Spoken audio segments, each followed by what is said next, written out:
This is the plaintiff, Richard McGee. He says the defendant is his deceased wife's son, who he's known for 40 years, and the louse owes him money for a loan which he hasn't paid back. He's tired of waiting around, and it's been 2 years, and he has no other choice but to sue him for the $478.47 he's not returning to him.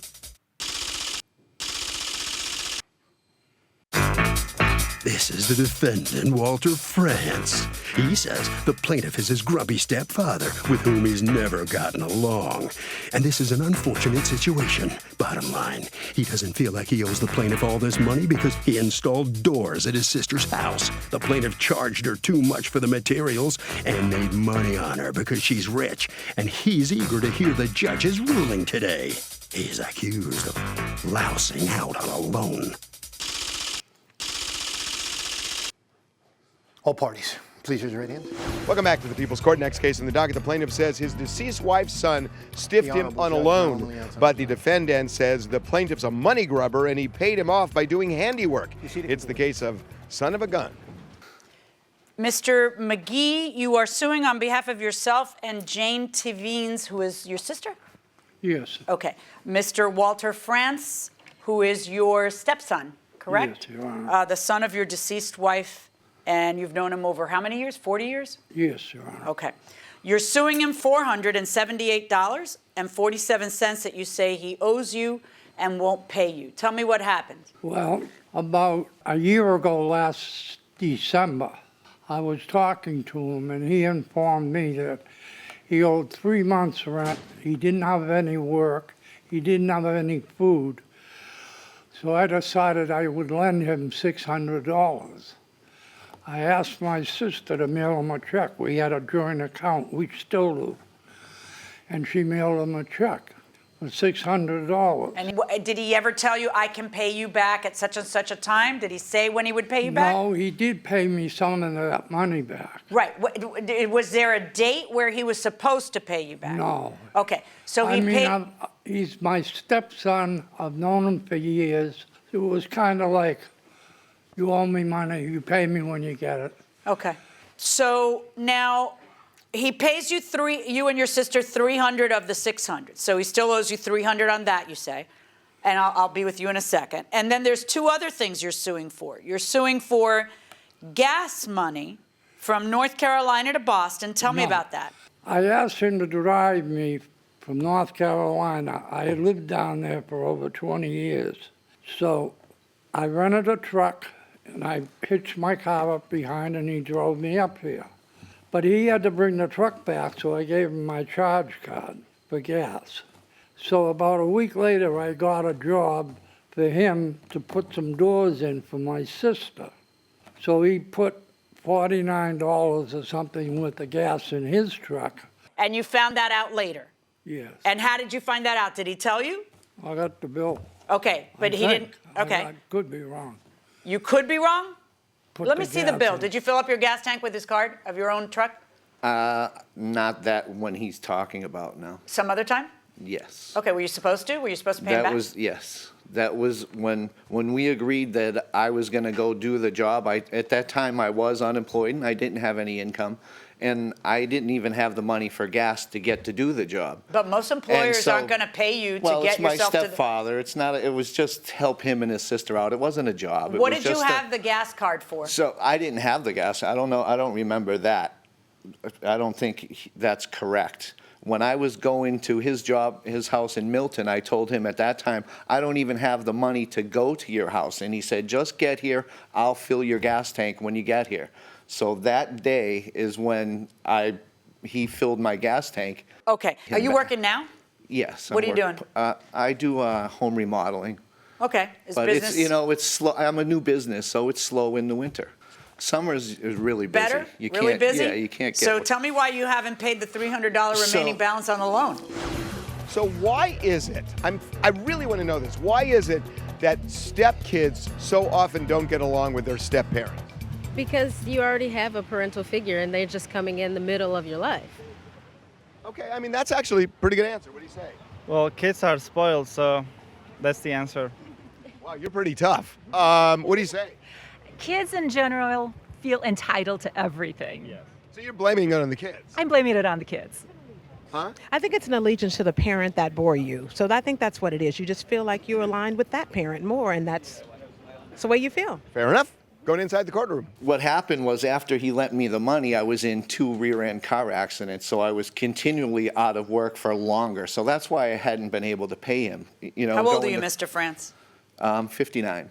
Tell me about the work that you were going to do putting doors up at the sisters. Right. So he called me and asked me about, well, this all started because he knew I was out of work. So we had been talking over months. So he's trying to help you. And I don't dispute, he was trying to help me. And he did, you know, he was trying to come up with work from all of his relatives and everybody to give me. That's so nice. And it was. He did. Really? Because he should be don't just dispute- enjoying his golden years and Right. instead of worrying about So- wiping your hiney at 59. Yeah, so- Right? Right. Basically, So, yeah. so tell me, why does he have to sue you to get even that 300 back? So- Why on earth would so you put your basically- stepdad in this position? He was living with his sister. So he came up with this scam because his sister's rich. And over the last 2 months that we were talking, he was complaining about living with her, that they wear their winter clothes in the house in the winter because she don't turn the heat on. She brings home food free from restaurants, dries out paper towels and reuses them. And he's like, she's really cheap, but I think I can convince her that to get some work to get you some money. So he kind of devised this scam What's the scam? to get her to pay more money for me. I only wanted $100. So To he do said, what? listen, to install these doors. We're going to charge her $300. He goes, I'll pick up the door, and we got a joint credit card. I'll pick up the door, and you just put them in. So Is the $300, I just- stop, is the $300 supposed to cover the materials as well? No. How could it not cover the materials? No, this is his idea. He said this is his, he worked all this out. He called me with this idea to do this to his sister. If you think this is so horrible what he's doing to his sister, the scam, you use I the don't word. think it's horrible. I'm sorry, I'm not done with my question. You use the word scam. Why are you participating? I needed the money. I mean, I thought it was kind of funny that he was doing, you know, he thought it wasn't was happy funny. where he was living. And I appreciate, like I said, I appreciate that he was doing it to try to help me, but I never heard of, he never mentioned one time about. So did the sister pay you $300? Yeah, she paid me, wrote me a check. I never heard. Why would he eat the doors on a $300 job? It was on her credit card. They had joint accounts. Do you have joint credit cards with your sister? No. No. This He has is a joint different savings account, a system. checking account. This So- is a different system. Yeah, let me just ask you a question. He already owes you $300. He hasn't paid you in all that time, and you're fronting him the gas money and the doors. Why? It was only a couple of weeks. Yeah.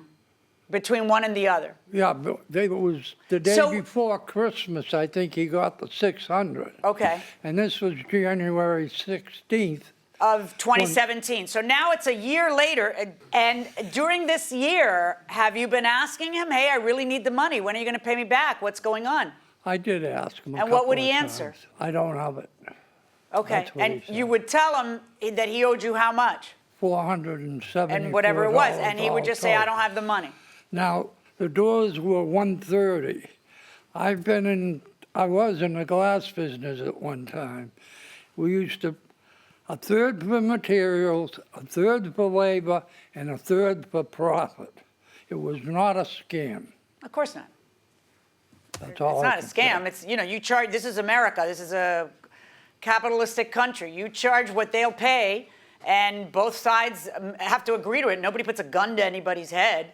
I'm trying to figure out, you want me to say, okay to the 300, but Judge, all this other stuff he's supposed to front. Why? The guy can't help you enough. You're 59, you're not 5. Why does he have to keep helping you? And then he does, and then this is what you do. You don't pay him the 300, okay? And, he's in a position where he's living with his siblings. He's a fixed income. You're 2 lawsuits waiting to cash in.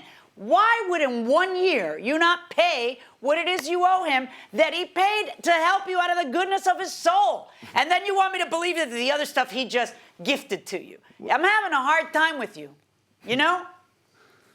He didn't gift anything to me. He just How he never asked for a penny of that and then money just back. out of the blue he sued you? Yeah.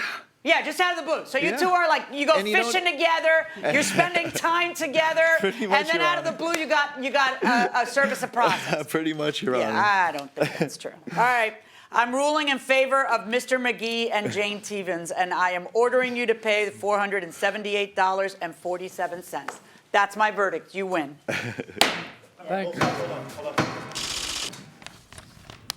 Well, the plaintiff is going to get what he came to court for, $478. You're here smiling, and everybody's saying you just stiffed your stepfather, That wasn't the total plan at all, but it is what it is. Do you feel bad that you didn't pay him the money? Oh, I still intend to pay him. Well, you're going to I have never to. The intended judge not to pay says him. you do, but it's a shame you had to come to court to do this. It is. It's a sad. Okay. Sorry about that. You must sign a few documents out there. All right, Mr. McGee. How are you, sir? Nice to see you. I don't hear your North Carolina accent. What happened to it? I was born in Massachusetts. Oh, okay. Then you didn't get never it. can adapt to a southern accent. All right. Believe me. You satisfied now? You happy you got the $478 back? No, this is a terrible situation. Yeah. It's a family situation. Right.